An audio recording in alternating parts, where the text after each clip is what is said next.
بالله من الشيطان الرجيم. بسم الله الرحمن الرحيم. الحمد لله رب العالمين الرحمن الرحيم مالك يوم الدين. إياك نعبد وإياك نستعين.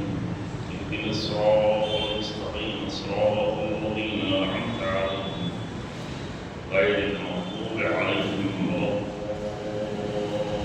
الضالين. صدق الله العلي العظيم. صلى الله عليه وسلم. لا حول ولا قوة إلا بالله العلي العظيم. أعوذ بالله من الشيطان اللعين الرجيم. بسم الله الرحمن الرحيم. الحمد لله رب العالمين والصلاة والسلام على سيد الأنبياء والمرسلين خاتم النبيين أبي القاسم محمد ثم الصلاة والسلام على أهل بيته الأطهرين الأطهرين المعصومين المنتجبين ولعنة الله على أعدائهم أعداء الله أجمعين. أما بعد فقد قال الله تبارك وتعالى في كتابه الكريم. بسم الله الرحمن الرحيم. كل نفس ذائقة الموت إنما توفون أجوركم يوم القيامة فمن زحزح عن النار وأدخل الجنة فقد فاز وما الحياة الدنيا إلا متاع الغرور. صلوات الله.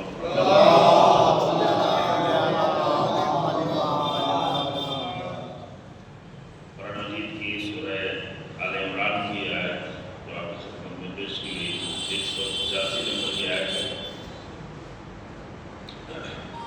اس میں 4 بنیادی مطلب بیان کیے گئے ہیں.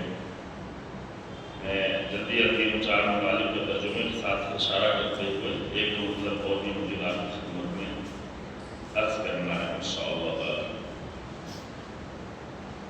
پہلا جملہ جو یہ تو معروف ہے اور قرآن میں 3 جگہوں پہ یہ جملہ تکرار ہوا ہے. سورہ آل عمران میں، سورہ انبیاء میں اور سورہ عنکبوت میں. 3 جگہوں پر بالکل یہی کلمہ کل نفس ذائقۃ الموت.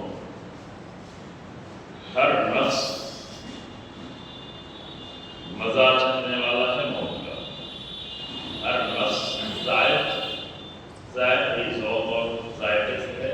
ذائق عربی میں یعنی چکھنے والا، ذوق لینے والا. تو ہر نفس موت کا مزہ چکھنے والا ہے. انما توفون اجورکم یوم القیامہ. اور تم نے جو کچھ بھی انجام دیا ہے وہ پورے کے پورا. توفونا وفا سے بنا ہوا ہے اور وفا کے معنی ہی ہے پورا کرنا. کسی چیز کو پورا کرنا. کسی کو وفا کا لفظ اردو میں بہت بولا جاتا ہے، لیکن وفا اس میں عربی لفظ سے آیا. عربی میں عربی سے فارسی میں آیا اور فارسی ہی سے پھر اردو میں آیا. اردو سے اور بھی الفاظ میں آ گیا. ہندی وغیرہ میں وفا کا لفظ بولا جاتا ہے، لیکن اصل جو ہے فارسی ہے اور اصل عربی ہے. اور عربی میں وفا کے معنی ہے کسی چیز کا پورا کر دینا. جیسے وعدے کو پورا کر دینا تو وعدے کو وفا کرنا کہتے ہیں. عہد کو پورا کر دینا تو عہد کو وفا کرنا پورا کہتے ہیں. لیکن اصل اسی سے لفظ بنا ہوا ہے وفات. وفات لفظ جو آپ سنتے ہیں وہ بھی اسی وفائی سے ہے، یعنی زندگی کا ایک مرحلہ پورا ہو جانا، زندگی کے ایک مرحلے کو پورا کر لینا. تو انما توفون اجورکم یوم القیامہ. قیامت کے دن تم نے جو کچھ بھی کیا ہے، جو بھی اعمال ہیں، جو بھی ایمان ہے، جو بھی آئیڈیالوجی ہے، جو بھی سوچ ہے، اور جو سوچ اور جو ایمان اور جو آئیڈیالوجی عمل میں تبدیل ہوتی ہے کہ حقیقت میں انسان کا عمل اس کی سوچ اور فکر اور ایمان کے مطابق ہی ہوتا ہے. اگر سوچ اور فکر اور ایمان کے مطابق عمل نہ ہو تو فقط ریاکاری ہوتی ہے، اس کی کوئی حقیقت نہیں ہوتی ہے. کبھی کبھی ممکن ہے کہ انسان جو ہے بے ایمان ہو لیکن اچھے عمل کر رہا ہو تو وہ اچھا عمل ہوتا نہیں ہے، وہ ریاکاری ہوتی ہے، وہ اور بھی خطرناک ہوتا ہے، وہ اور بھی برا ہو. یعنی انسان بے ایمان ہو لیکن عمل اچھے کر رہا ہو تو اگر وہ بے ایمان رہ کے بے ایمانی والے عمل کرتا تو یہ تو برائی تھی، لیکن بے ایمان رہ کے اچھے عمل کرنا ہے یہ ڈبل برائی کر رہا ہے، ایک تو بے ایمان ہے، دوسرے اچھے عمل کی ریاکاری کر رہا ہے، تو ڈبل مشکل کا شکار ہو گیا۔ اس دھوکے میں کبھی نہیں رہیے گا کہ ہم تو اچھے عمل کر رہے ہیں، ہمارے اندر کی حالت کچھ بھی ہو، اس سے کیا لینا دینا۔ ہاں، دنیا کے سامنے کچھ نہیں پتا چلے گا، کیونکہ دنیا صرف عمل دیکھتی ہے، لیکن فرشتے صرف عمل نہیں دیکھتے، عمل کرنے والے کو بھی دیکھتے ہیں، اس کی روح کو بھی دیکھتے ہیں، اس کی نیت کو بھی دیکھتے ہیں، اس کے حالات کو بھی دیکھتے ہیں۔ اللہ کی بارگاہ میں ہر چیز واضح ہوتی ہے۔ تو یہ بنیادی مسئلہ ہے کہ حقیقت میں ایمان سوچ اور فکر سے عمل جدا ہی نہیں ہوتا۔ اگر جدا ہو گیا تو ریاکاری، اگر جدا ہو گیا تو نفاق، اگر جدا ہو گیا تو ایک بڑی بیماری۔ تو انما توفون اجورکم یوم القیامہ، قیامت کے دن تمہیں پورا کا پورا اجر دے دیا جائے گا، کچھ کمی نہیں ہوگی۔ ہاں، دنیا میں ممکن ہے کہ ضرورت کے لحاظ سے، دنیا کی ضرورت کے لحاظ سے کچھ کم دے دیا جائے، کچھ بعد میں دے دیا جائے، کچھ پہلے دے دیا جائے، لیکن قیامت میں توفہ ہونا پورے کے پورا دیا جائے گا۔ اللہ کا وفا کرنا یہ ہے، ظاہر ہے کہ ہمارا وفا کرنا اور آپ کا وفا کرنا الگ ہے۔ اللہ کا وفا کرنا یہ ہے کہ جو کچھ بھی کیا ہے اللہ نے پورے کے پورا اس کا اجر دے گا۔ اس کے بعد تیسرا جو جملہ ہے وہ بہت ہی عظیم الشان ہے، جس پہ عام طور سے ہمیں بے پرواہ کر دیا گیا ہے، لہذا قرآن کی آیتوں کو نظر میں رکھنا ضروری ہے۔ اور آپ اس آیت کی مجلس بہت سنتے ہوں گے، کل نفس ذائقۃ الموت، پتہ نہیں اس مرحلے تک پہنچ پائے ہیں کہ نہیں پہنچ پائے۔ اگر نہیں پہنچ پائے ہیں تو تھوڑا سوال کریے کہ جو پوری آیت نہیں پڑھتے، چونکہ یہ پوری ایک آیت ہے، 185 نمبر سورہ آل عمران کی یہ پوری ایک آیت ہے، میں 4 آیتیں نہیں پڑھی، ایک آیت میں 4 مطلب۔ پہلا مطلب یہ تھا کہ کل نفس ذائقۃ الموت، دوسرا مطلب یہ ہے کہ انما توفون اجورکم یوم القیامہ، قیامت کے دن پورا کا پورا اجر تم کو دے دیا جائے گا۔ تیسرا مطلب یہ ہے کہ فمن زحزح عن النار، فمن زحزح عن النار وادخل الجنہ فقد فاز، فقد فاز، جو جہنم سے بچا لیا جائے، جہنم سے نجات پا جائے، جہنم سے اسے چھٹکارا ہو جائے، وادخل الجنہ، اور جنت میں داخل ہو جائے، فقط فاز، تو یہ انسان کامیاب انسان۔ کامیابی یہ نہیں ہے کہ بہت بڑے خطیب بن جائیں، کامیابی یہ نہیں کہ مومنین نیچے بیٹھے ہیں یا آپ اوپر بیٹھے ہیں، کامیابی یہ نہیں ہے کہ لوگوں میں شہرت ہو جائے، کامیابی یہ نہیں ہے کہ بہت مال و دولت ہو جائے، کامیابی یہ نہیں ہے کہ بڑا اقتدار ہو جائے۔ کامیابی یہ ہے کہ آخری منزل میں جب انسان کا فیصلہ ہو رہا ہو، یہی جنت میں جانا ہے، یہاں سے گزر کے آگے یہی جہنم میں رہ جانا ہے، یا یہاں سے گزر کے آگے جنت میں جانا ہے۔ اگر جہنم کے پورے سراج سے گزر کے جنت کی طرف بڑھ گیا، فمن زحزح عن النار، اگر نار سے نجات پا گیا، وادخل الجنہ، اور جنت کے دروازے تک پہنچ گیا، فقط فاز، تو یہ اصلی کامیابی، اصل کامیابی ہے۔ اور یہ جنت تک پہنچانا نہ خطیبوں کے بس کا ہے، نہ مولویوں کے بس کا ہے، نہ شاعروں کے بس کا ہے۔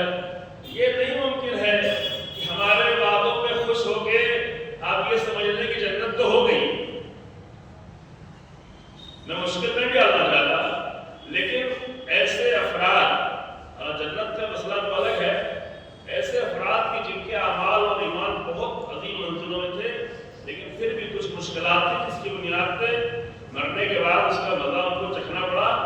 اور یہ واقعہ بھی معلوم ہے، میں نے پہلے عرض کیا، یہاں دعا میں بھی عرض کیا ہے، صلوات اللہ علیہ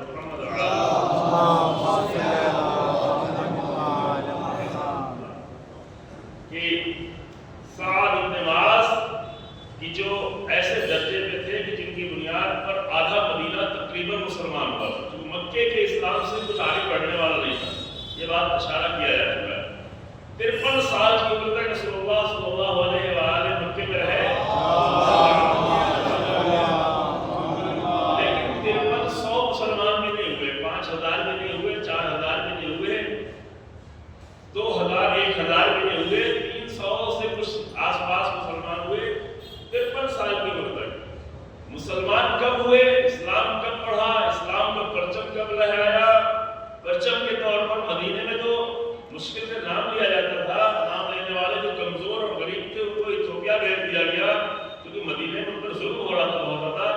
لیکن اسلام کا پرچم جو اتنا بلند ہوا تو مدینے کے ذریعے سے، مدینے کے اسلام لانے کے ذریعے سے، اور مدینے کے اسلام لانے والوں میں ایک تھے سعد ابن معاذ کی جو قبیلے اوس کے سردار تھے، اور ان کے سردار کے اسلام لانے سے پورا قبیلہ مسلمان ہو گیا۔ کتنا بڑا کردار ہوا!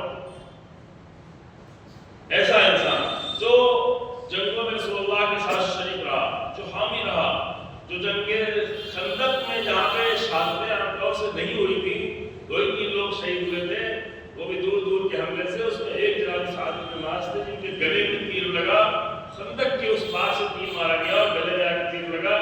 اللہ کی بارگاہ میں دعا کی، یا اے اللہ، رسول اللہ کے ساتھ جنگ کرنا مکے کے مشرکین کے مقابل میں یہ میرے دل کی خواہش ہے، اگر ابھی اور بھی جنگ ہونی ہے تو مجھے زندہ رکھ، لیکن اگر یہ جنگ آخری ہے تو مجھے شہادت کا درجہ مل جائے، میں اس کے لیے تیار ہوں۔ اور خندق کی جنگ آخری جنگ تھی، آخری جنگ یعنی مشرکین مکہ سے آخری جنگ تھی، اس کے بعد فتح مکہ ہوئی ڈائریکٹ، پھر کوئی جنگ نہیں ہوئی، بیچ میں صلح حدیبیہ ہوئی لیکن جنگ نہیں ہوئی۔ خندق کے بعد اور کئی ساری جنگیں ہوئی دور دور سے، ادھر ادھر سے، لیکن مشرکین مکہ کے ساتھ جنگ کی نوبت نہیں آئی۔ زیادہ تفصیل میں جائے بغیر ایسا کرتے ہیں، دعا ان کی قبول ہو گئی، ساتھ میں یہ دعا کی کہ میری جان جانے والی ہے، اگر میں شہید ہونے والا تو مجھے اتنا زندگی دے دے کہ ان یہودیوں کا انجام ہمیں معلوم ہو جائے جنہوں نے جنگ کے درمیان میں خیانت کی۔ جو جنگ خندق کے درمیان میں یہودی مدینے کے رہنے والے انہوں نے بڑی خیانت کی تھی، یہ لشکر باہر جنگ کی تیاری کر رہا تھا، یہاں یہ اکٹھا ہو کے عورتوں اور بچوں پہ حملہ کرنے جا رہے ہیں۔ اب آپ اس سے خود ہی اندازہ کر لیں کہ ایسے لوگوں کو کون سی سزا ملنا چاہیے۔ یہ واقعہ تھوڑا تفصیل دے، لیکن میں تفصیل کے بغیر، اللہ نے دعا قبول کر لی، مکے کی جنگ آخری جنگ تھی، جنگ خندق، لہذا ان کی شہادت ہونے والی تھی، لیکن یہ بھی دعا اللہ نے قبول کر لی کہ جب تک یہودیوں کا انجام نہ معلوم ہو تب تک ان کو زندہ رکھا، گلے میں تیر لگا تھا، بہتا ہوا خون رک گیا اور زندگی رکی رہی۔ جنگ خندق پوری تمام ہوئی، جنگ قریظہ کا مجرا پیش آیا، اس کے فوراً بعد جنگ بنی قریظہ، مہینے بھر لگ گئے، گھیرے رہے، قلعے کو گھیرے رہے، ان کو سب کو سزا دی گئی، انہی کے ذریعے سزا دی گئی، تفصیل نہیں جاتے ہیں، اور اس کے بعد ان کی شہادت ہو گئی، پھر گلے سے خون نکلنا شروع ہوا گردن سے، اور پھر جو ہے شہادت ہو گئی۔ اتنا عظیم کردار جس کے اسلام لانے سے آدھا مدینہ مسلمان ہوا تھا، جس کو جنگ خندق میں تیر لگنے کے بعد اللہ نے اس طرح دعا قبول کی، جس کی شہادت ہوئی، جب اسے بھی دفن کیا گیا تو ماں نے کہا کہ حنین لک الجنہ یا سعد تمہیں جنت مبارک ہو، ماں یہ کہہ رہی تھی، لیکن حضرت رسول اللہ نے کہا کہ نہیں، ابھی فشار قبر ہو رہا ہے۔ ایک ایسے انسان میں لوگوں کو تعجب ہوا، بلکہ رسول اللہ ننگے پیر چل رہے تھے اس جنازے میں، کہا یا رسول اللہ آپ اس طرح سے چل رہے گا، تمہیں نہیں معلوم کہ کتنے فرشتے آئے ہوئے ہیں اس جنازے میں، کتنے فرشتے آئے ہوئے ہیں، یہ سارا اہتمام تھا، لیکن پھر بھی فرمایا کہ ان کے لیے ابھی فشار قبر ہے، کیونکہ اسلام قبول کرنے کے بعد توحید مضبوط ہو گئی، بہت کچھ اچھا ہو گیا، بہت ساری خوبیاں ہو گئی، لیکن ایک عادت جو عرب کی عادت تھی کہ بیوی کے ساتھ سختی سے پیش آنا یا سخت کچھ لہجہ اپنانا، اس کی بنیاد پر انہیں ابھی فشار قبر ہو رہا۔ اللہ اکبر۔ تو میں یہ واقعہ جلدی سے اس لیے سنا دیا آپ کی خدمت میں کہ یوں نہیں ہے کہ ہم چند نمازیں، چند روزے، چند مجلسیں پڑھ کے سمجھ لیں کہ ہاں سب کچھ ہے، نہیں، جو کچھ انسان کرتا ہے اس کا اجر اس کے لیے ہوتا ہے۔ انما توفون اجورکم یوم القیامہ فمن زحزح عن النار وادخل الجنہ فقط فاز۔ سب سے بڑی کامیابی یہ ہے کہ جہنم سے اپنے آپ کو بچا لے جائے۔ یہ یہاں بیٹھ کے طے کرنا مشکل ہے، لیکن طے تو نہیں کرنا پڑے گا۔ یہ پتا تو انسان کو مرنے کے بعد چلے گا، لیکن اپنی زندگی میں انسان کو طے یہی کرنا ہے۔ تو میں یاد یہ کر رہا تھا کہ یہ باتوں سے جہنم سے کوئی نہیں بچنے والا ہے، ہمارے آپ کے وعدے سے، منبر سے، شاعری سے، خطابت سے، ذاکری سے نہیں، بلکہ انسان کے ایمان و عمل کی بنیاد پر انسان اسی لمحے، اسی وقت میں، اسی زندگی میں اپنے آپ کو جہنم سے بچا رہا ہوتا ہے اور جنت کی طرف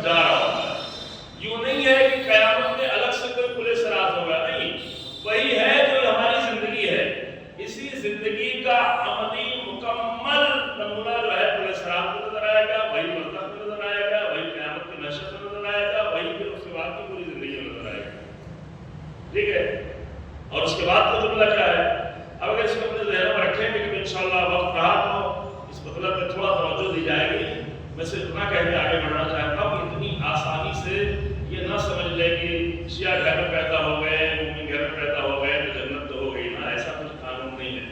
کسی نے کہہ دیا، کچھ کر دیا، کچھ خطابت کر دی، کچھ ذاکری کر دی، کچھ پر شہدا کہہ گئے، ایسا نہیں ہے۔ جنت و جہنم کا انحصار انسان کے ایمان اور عمل کی بنیاد پر، یہ متعدد قرآن کی آیات اور روایات کی بنیاد پر اور وعدوں کی بنیاد پر، انسان کے اعمال کی بنیاد پر جنت و جہنم کا، اور یہ اعمال جو ہے اعمال ایمان کی بنیاد پر ہوتے ہیں۔ یہ ممکن ہی نہیں ہے کہ اعمال ایمان سے ہٹ کے ہوں، ورنہ وہی جملہ جو آپ نے عرض کیا کہ اگر ایمان سے ہٹ کے اعمال ہو رہے ہوں گے تو یا تو ریاکاری ہوگی، یا تو فریب ہوگا، یا تو دھوکہ ہوگا، یہ سب کچھ ہوگا۔ اگر جو ہے اپنے ایمان سے ہٹ کر جو ہے کوئی اچھے عمل انجام کرے، ایمان جو ہے چوری پہ ہے لیکن انسان جو ہے ایمان دھوکے پہ ہے کہ دھوکے سے اپنی پوری زندگی گزار لیں گے، کرتے ہیں لوگ، قرض لے لیتے ہیں، ان سے قرض، ان سے قرض، ان سے قرض، ان کو دو گا، ان کو دو گا، پھر بعد وہ سمجھتے زندگی یوں ہی گزر جائے گی۔ تو جو ایمان ہوتا ہے اس کے خلاف اگر عمل ہوتا ہے تو وقت ریاکاری ہوتی ہے، عمل نہیں ہوتا، اس کی کوئی احساس نہیں بنیادی طور پر۔ اب اس کے بعد چوتھا جملہ یہ ہے کہ وَمَا الْحَيَاةُ الدُّنْيَا إِلَّا مَتَاعُ الْغُرُورِ، یہ دنیا کچھ نہیں ہے، حیات دنیا، یہ دنیا کی زندگی یعنی دنیاوی زندگی، دنیا کی زندگی یعنی دنیاوی زندگی، ظاہر الہی زندگی کی بات نہیں ہو رہی ہے، ربانی زندگی کی بات نہیں ہو رہی ہے۔ یوم الحیات الدنیا الا متاع الغرور، یہ دنیا کی زندگی کچھ نہیں ہے سوائے ایک ایسی پونجی جو دھوکہ دینے والی، جس سے انسان دھوکہ کھانے والا، اور دھوکہ بھی بری طریقے سے ایسا دھوکہ کھاتا ہے۔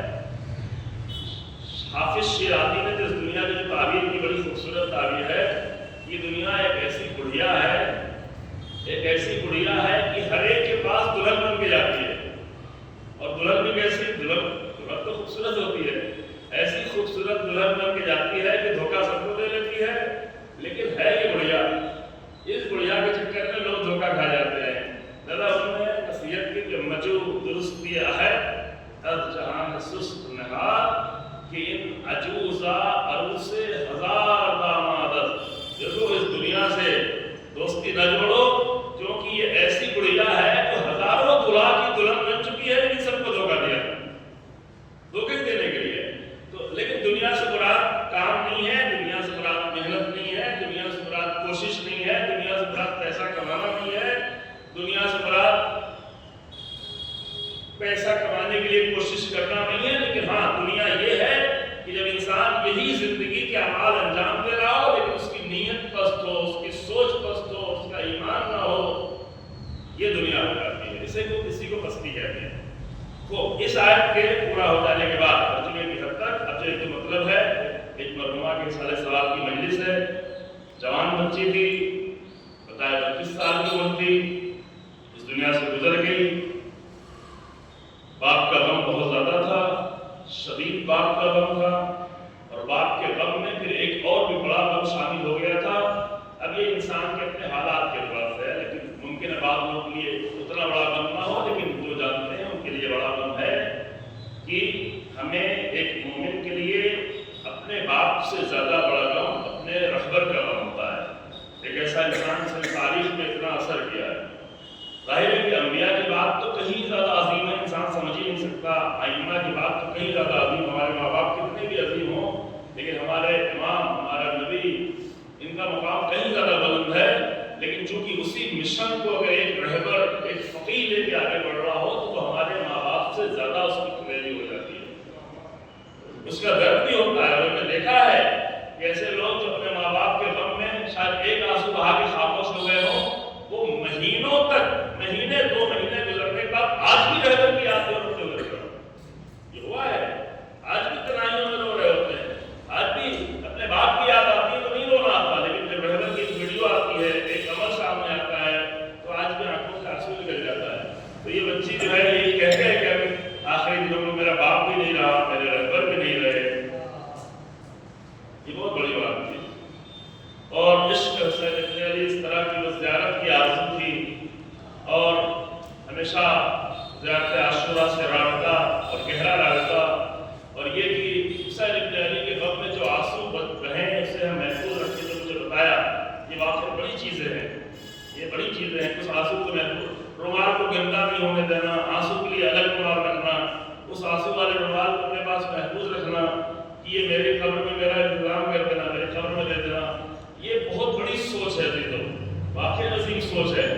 البتہ اللہ کی بارگاہ میں مسئلہ نہیں ہے کہ آپ کے آنسو گرے ہیں تو اللہ کو رومال کے ذریعے سے سمجھ میں آئے، یہ ضروری نہیں ہے. لیکن یہ سوچ رکھنا کہ حسین ابن علی کی غم میں بہے ہوئے آنسو کو ہم محفوظ رکھیں اور رومال کو گندا بھی نہ ہونے دیں اور اسی رومال کے ساتھ قبر میں جائیں. اور 32 سال کی عمر کو یہ سوچ رہی کہ میرا رہبر نہیں رہا تو میں کیا زندہ رہوں، یہ بڑی باتیں ہیں. آخری وقت میں جب پیاس کی شدت و بیماری میں تو نوحہ سننے کی تقاضا کرے اور نوحہ سن کے ڈھارس ہو جائے. تو یہ سب چیزیں ہوتی ہیں جو کسی انسان کے دل کی اور روح کی اور ایمان کی کیفیت کو بتا رہی ہوتی. یہ مقام ہوتا ہے انشاءاللہ اللہ اس کے درجات کو بلند فرمائے اور اس بندگان کو صبر جمیل عطا فرمائے. خاص کر اس خاتون کے لیے جس کا شوہر بھی انتقال کر گیا اور جس کی بچی بھی انتقال کر گئی ہے، تو اسے بھی صبر دے. لیکن عزیزو، میں ایک جملہ کہنا چاہتا ہوں موت کے بارے میں، اور اپنی طرف سے نہیں، رہبر انقلاب ہی کا جملہ ہے. تھوڑا غور کریے گا. مجلس کا طریقہ آپ جانتے ہیں، آپ لوگ سن چکے ہیں یہاں پہ مجلسیں، تو آپ کو محلے کا فاصلہ زیادہ ہے تو شاید آپ لوگوں کو نہ سنا ہو. لیکن رہبر انقلاب کی تو میں ایسے آرام سے مجلس پڑھنے والا ہوں، لیکن دقت کریے، بات پہ غور کریے.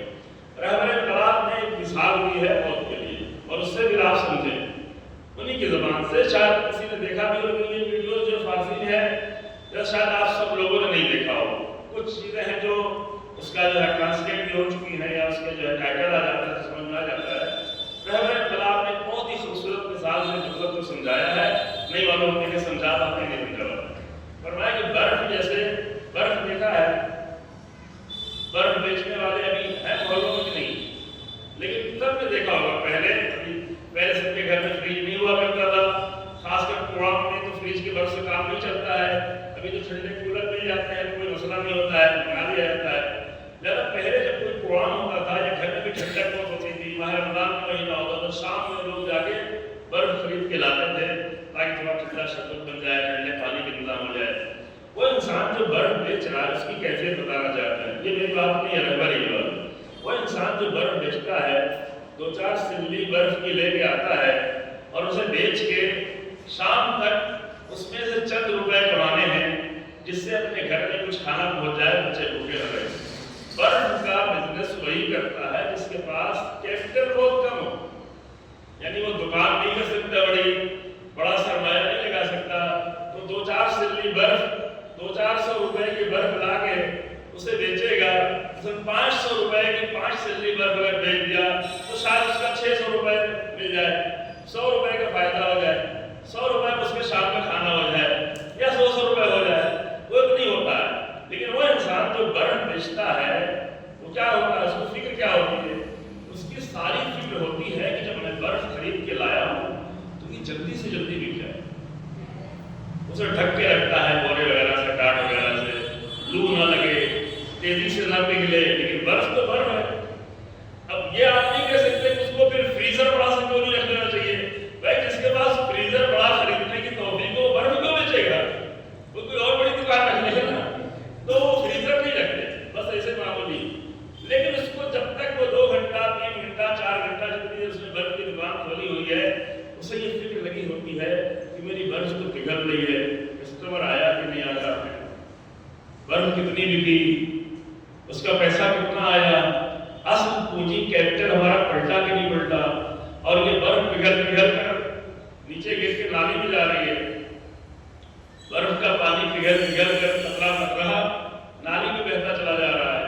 تو جتنی دیر تک وہ برف رہتی ہے اسے ساری فکر یہ ہوتی ہے کہ ہماری برف اتنی قیمت میں بک جائے کہ ہمارا کچھ فائدہ ہو جائے، کہیں گھاٹا نہ ہو جائے، کہیں اگر کسٹمر نہیں آیا تو کہیں نقصان ہو جائے. اب توجہ کریں، رہبر انقلاب نے زندگی کی مثال اسی برف سے دی ہے. جس طرح برف پگھل کر قطرے قطرے کسی نالی میں بہنے کے لیے تیار ہے، جا رہی ہے، اسی طرح ہماری یہ زندگی بھی لمحے لمحے، ہر لمحے گھٹ کر قطرہ نہیں لیکن لمحہ گھٹ کر